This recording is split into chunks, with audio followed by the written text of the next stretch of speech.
এই গানের সুরে একসময় বুঁদ হয়েছিল ৮-৮০। পর্দার পেছনে যে কণ্ঠ শ্রোতা হৃদয়ে দোলা দিয়েছিল, আজ তাকেই পড়তে হয়েছে মহাবিড়ম্বনায়।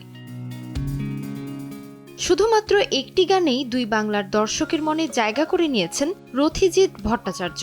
তার সেই খ্যাতি এবার ব্যবহার হচ্ছে প্রতারণার হাতিয়ার হিসেবে।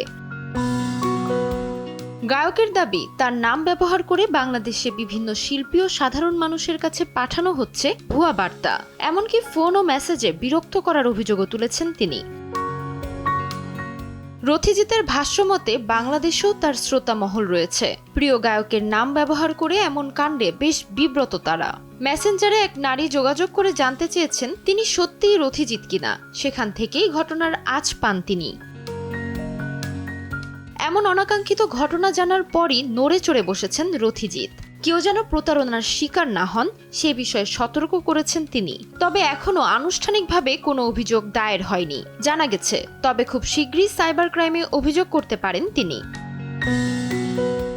অনেকের মতে জনপ্রিয়তার সঙ্গে এমন বিড়ম্বনা নতুন নয়, তবে সচেতনতা আর দ্রুত পদক্ষেপ হতে পারে প্রতারণা ঠেকানোর হাতিয়ার। তাসমিলা খান, সময় সংবাদ, ঢাকা।